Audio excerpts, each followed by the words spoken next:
ሰውነታችንን እንድናቀርብ ተጠይቀናል። እንዴት?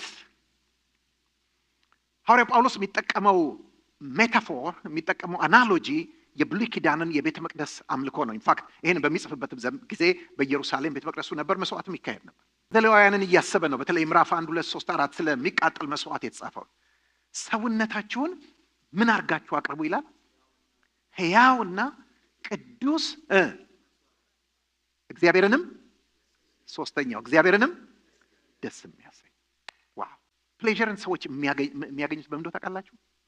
በስጋቸው በኩል ወይ ምን በማድረግ በማየት ወይ ምን በማድረግ በመስማት ወይ ምን በማድረግ በመቅመስ በማሽተት በመዳሰስ አይደል እንዴ?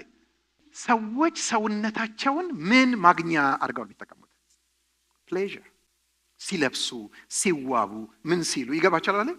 ያደረጉት ነገር በቃ ደስ ይላቸዋል። እንዲህ ሲያደርጉ እንዲያ ሲያደርጉ ደስ ይላቸዋል። ብዙ ነገር ስሙኝ። አሁን ሰውነታችሁ ተፈልጓል አልተፈለገም? ኦኬ። ስለዚህ ሰውነታችሁን አቅርቡ ተብለናል። ከዚህ በኋላ ሰውነቴ ለእኔ ፕሌዠር ማግኛ አይደለም፣ ሌላ የሚደሰትበት። ዋው! ለምን ይሄን ታደርጋለህ? ደስ ስለሚለኝ። አይ አሁን ከዚህ በኋላ ግን ለምን ታደርጋለህ? ደስ ስለሚለው። ለምን ይሄን አታደርግም? አይ ደስ ስለማይለው። በአንተ ሰውነት ሌላው ሊደሰት።